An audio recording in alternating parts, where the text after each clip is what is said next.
Nandyan lang Andy. Okay, bye-bye muna. Mamaya na ulit.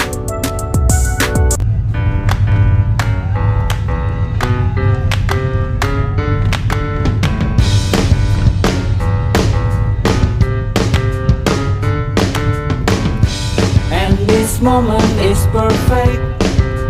Let's take the ride. This is the time for you and me. Let's take the ride.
Hoy, hoy, hoy!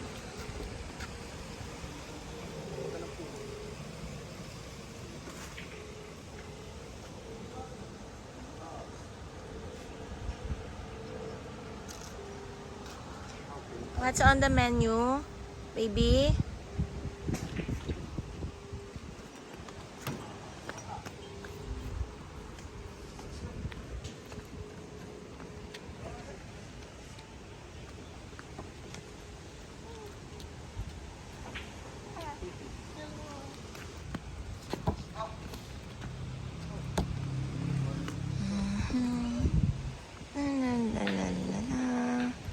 Uy, ano yan, baby? Ano yan?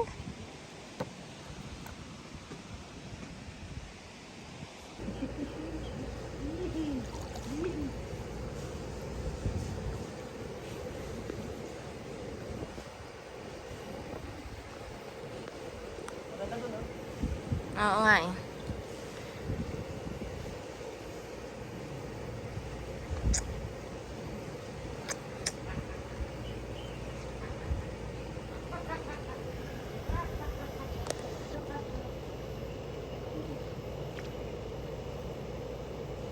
Ano ba yan?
Ay, nako.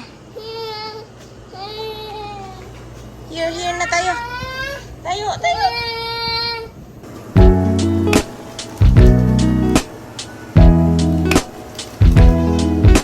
Love, si Auntie Love.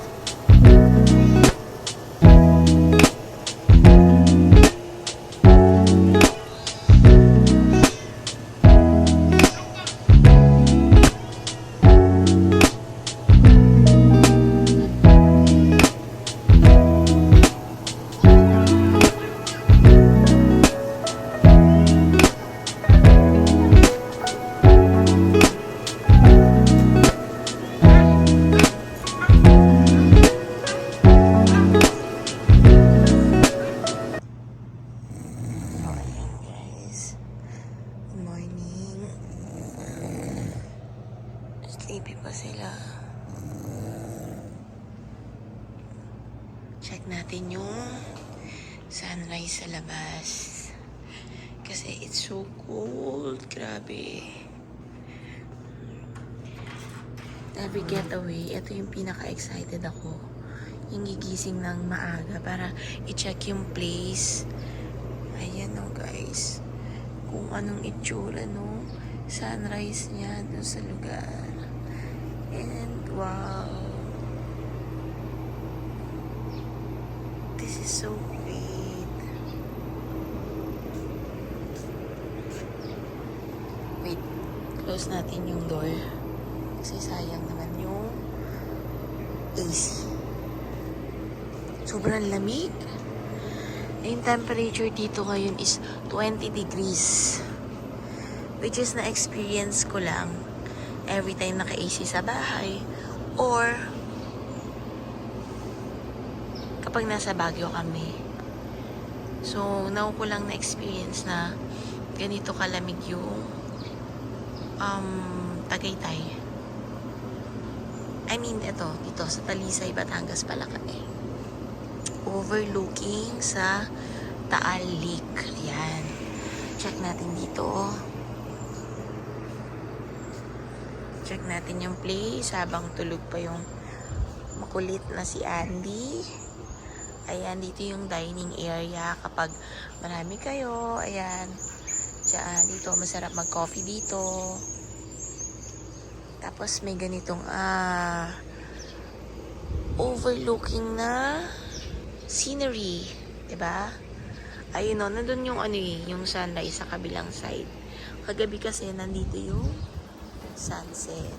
Ayan. So, siya, tagilid. Hindi nakatapat. Grabe, ang lamig, guys. Hindi ako nakapagdala ng pajama. Buti na lang naka-long sleeves ako. Ayan. Check natin dito yung place from this view.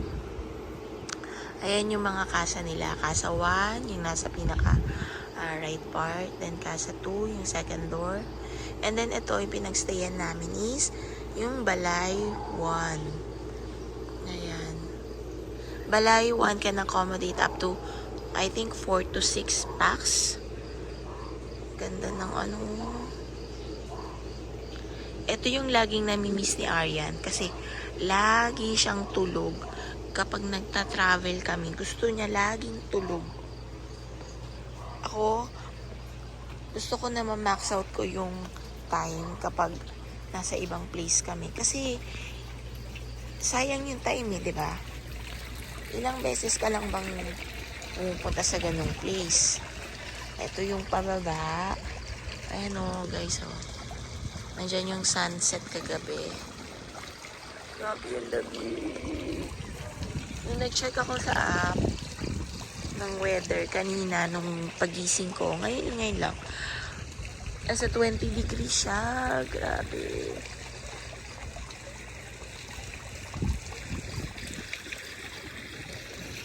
Ayan yung pool, yan dyan siya bumabagsak.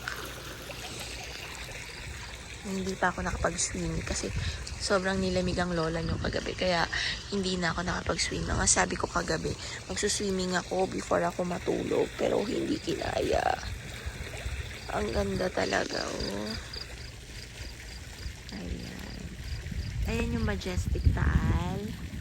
Ayan o. Masyado lang kasi siyang cloudy. At saka siguro medyo maaga pa. Wala pa yung sinag ng araw. Kaya ganyan pa yung effect niya. Okay. Ayan. Another sunrise view. Diba? Ang ganda niya. Ewan ko. Masyado akong fascinated sa ano talaga. Sa sunset tsaka sa sunrise. Parang iba yung dating niya sa akin. Nakakapag good vibes. Nakakapag-refresh. Siguro ganun talaga kapag traveler ka. Or yung sa other term is gala. Yan, balik tayo. Kasi magpe-prep ako ng coffee. Guys, nung pumunta kami pala dito, wala kaming dala na kahit anong food. Milk lang ni Annie, tsaka yung mga snacks niya. Sobrang taas pala ng place. So, wala talagang mabibilan na kahit ano. Merong malapit na sari-sari store pag akyat mo dun sa labas.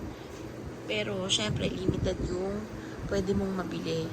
Pwede ka namang magdala dito ng mga cook foods or yung lulutuin mo pa lang. Kaya lang, syempre, di ba? Hassle naman para sa amin tatlo yung magdala ka. At saka hindi ko alam kasi hindi kami prepared pagpunta dito. Talagang parang bahala na. Ganyan. Walk-in nga lang kami dito, guys. Ayan. Walk-in lang kami dito kahapon. So, nagbaka-sakali lang kami kung may available pa na room. Pero, na-check na namin tong place ahead of time. So, kung wala mang available kahapon, dapat pabalik kami. But, yun nga, very generous yung may-ari para pagbigyan kami sa sobrang discounted rate. So, thank you nga pala dun sa caretaker tsaka dun sa may-ari ng resort. Okay? So, bye-bye muna guys. Mamaya, update ko ulit kayo kung anong ganap namin dito sa resort. Bye-bye!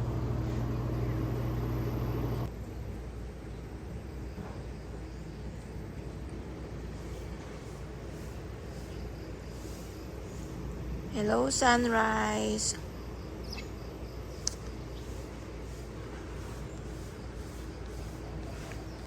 Copy lang. At yung baon namin na cookies. Hello, bebe. Agang gising ni Andy? Agang gising yan? Kulit? Higali din, napilitan.